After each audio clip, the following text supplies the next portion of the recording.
وَاذْكُرُوا إِذْ جَعَلَكُمْ خُلَفَاءَ مِن بَعْدِ عَادٍ، اور یاد کرو جب کہ تمہیں جانشین بنایا قوم عاد کی تباہی کے بعد، وَبَوَّأَكُمْ فِي الْأَرْضِ، اور تمہیں جگہ دی زمین میں، تَتَّخِذُونَ مِن سُهُولِهَا قُصُورًا، تم اس کے زمین نرم میدانوں میں تو اپنے لیے محل بناتے ہو، وَتَنْحِتُونَ الْجِبَالَ بُيُوتًا، اور چٹانوں کو تراش کر بھی اپنے لیے گھر بناتے ہو، میدانوں میں تعمیر کرتے تھے قصوراً قصر، جو وہ محل بناتے تھے، ظاہر بات ہے ان کا تو اب کوئی نام و نشان نہیں ہے، وہ تو محل جو ہے کبھی کہ کئی ہزار سال پرانی باتیں حضرت ابراہیم سے پہلے کی ہیں، لگ بھگ یوں سمجھیے کہ 6000 سال قبل کی بات ہے آج سے، اور 7000 سال قبل کی بات ہوگی قوم عاد کی، تقریباً اس لیے زمانہ بنتا ہے ان کا۔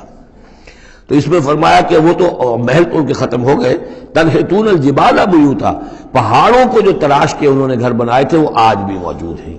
فاذکروا آلاء اللہ، تو اللہ تعالیٰ کی نعمتوں کو یاد رکھو، ولا تعثوا فی الارض مفسدین، اور زمین میں فساد بچاتے مت پھرو۔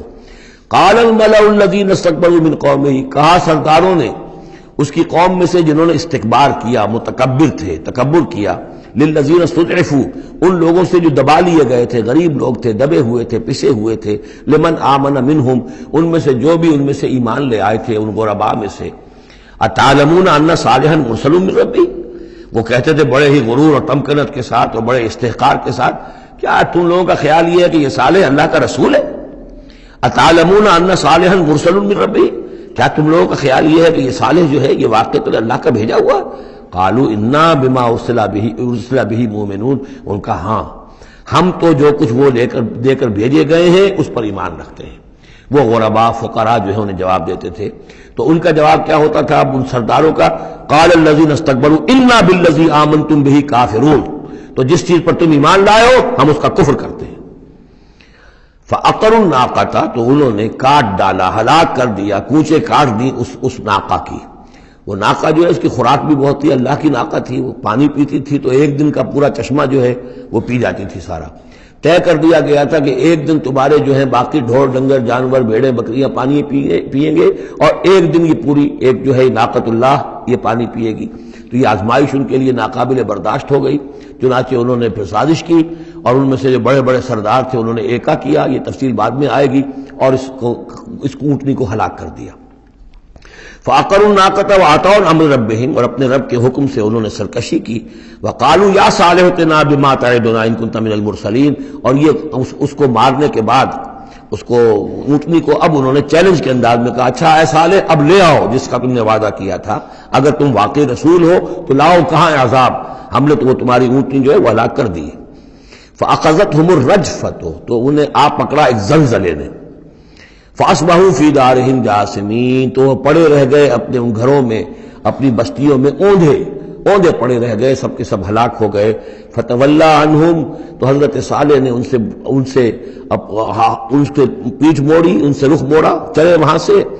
فتولی عنہم وقال یا قوم لقد ابلغتکم رسالۃ ربی، اور انہوں نے کہا اے میری قوم کے لوگوں میں نے تو تمہیں اپنے رب کا پیغام پہنچا دیا تھا، وَنَصَحْتُ لَكُمْ، اور میں نے امکان بھر تمہاری خیر خواہی کی، کسی طرح تمہاری آنکھیں کھل جائیں، کسی طرح تم ہوش میں آ جاؤ، وَلَٰكِن لَا تُحِبُّونَ النَّاصِحِينَ، لیکن کیا کروں کہ تم تو اپنے جو مخلص ہیں اور نصیحت کرنے والے ان کو پسند نہیں کرتے۔ تمہیں تو پسند آتے ہیں وہ لوگ جو تمہیں خوب سبز باغ دکھائیں، بھروں پر چڑھائیں، تمہیں جو ہے تمہارا جوش جو ہے وہ جوش میں تمہارے خون کو لے آئیں، نہ زندہ آباد مردہ آباد کے نعرے لگوائیں، تمہیں تو پسند وہ لوگ ہیں۔ وہ بات کہ کوئی شخص تم سے کوئی عقل کی بات کرے، سمجھ کی بات کرے، تمہاری خیر خواہی کی بات کرے تو پسند ہی نہیں۔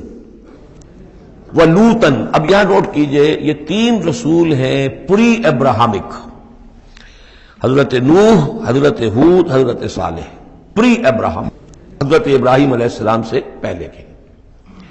اور حضرت لوط جو ہے حضرت ابراہیم کے کنٹمپریری ہیں، کیونکہ یہ ان کے بھتیجے ہیں، اور یہ بھی عراق ہی کے رہنے والے تھے، یہ بھی سامی النسل ہیں، یہ بھی سیمیٹک ریس میں سے ہیں، اور ان کے ایک بھتیجے نے ان کے ساتھ ہجرت کی تھی اور وہ ان کے ساتھ رہے ہیں۔ اللہ نے ان کو بھی رسالت سے سرفراز فرمایا، اور خاص طور پر جو ڈیڈ سی ہے اس کے کنارے پر 2 بڑے عظیم شہر اس وقت آباد تھے، سدوم اور عمورہ، اور یہ بڑے تجارتی مرکز تھے، اس لیے کہ مشرق سے مغرب کی طرف جو تجارتی قافلے آتے تھے ایران سے عراق ہو کر وہ پھر فلسطین اور مصر کی طرف جاتے تھے تو ادھر سے ہو کر گزرتے تھے، تو گویا کہ ایک طرح کا جو ہے یہ کراس روڈز تھا یہ علاقہ جو ہے جو یہ کیریوان روٹس کا۔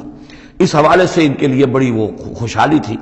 لیکن یہ کہ اس قوم کے اندر یہاں جو قوم آباد تھی، حضرت لوط ان میں سے نہیں تھے، اس قوم میں سے نہیں تھے. وہ تو آئے تھے حضرت ابراہیم کے بھتیجے، عراق کے رہنے والے. لیکن جو لوگ یہاں آباد تھے ان میں یہ خباثت پیدا ہو گئی تھی جسے سوڈومی کہا جاتا ہے، یعنی یہ کہ مردوں کا آپس میں جنسی اختلاط جو ہے اس کی وجہ سے یہ ہے کہ ان کے اوپر عذاب آیا ہے. تو یہ ان کی طرف بھیجے گئے ہیں حضرت لوط علیہ السلام. نوٹ یہ کرانا ہے کہ حضرت ابراہیم کا ذکر یہاں بیچ میں سے نہیں کیا گیا. اس کی وجہ کیا ہے؟ یہ سمجھیے وہ نکال کر اور وہ سورہ انعام میں رکھ دیا گیا ہے. جوڑ دیا گیا ان دونوں صورتوں کو کہ انباء الرسل سب کے سب اس میں جمع ہو گئے. اور چونکہ حضرت ابراہیم کی قوم کے ضمن میں اس طرح کا واقعہ مذکور نہیں ہے، واللہ عالم، لیکن قرآن میں صراحتاً مذکور نہیں ہے، لہذا وہ ایک علیحدہ نوعیت کی شے ہے. وہ قصص النبیین کے ٹائپ کی چیز تھی جو ہم پڑھ چکے ہیں سورہ انعام میں. یہ انباء الرسل چلے آ رہے ہیں، لہذا یہاں حضرت لوط کا ذکر براہ راست شروع ہو گیا ہے، حضرت ابراہیم کا سرے سے ہے ہی نہیں.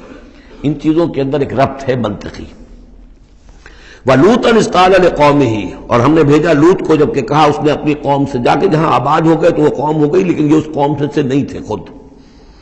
أَتَأْتُونَ الْفَاحِشَةَ، کیا تم ایک ایسی بے حیائی کا ارتکاب کر رہے ہو، ما سبقکم بہا من احد من العالمین، کہ جو تمام جہانوں میں یعنی جہان والوں میں سے تم سے پہلے کسی سے نہیں کی.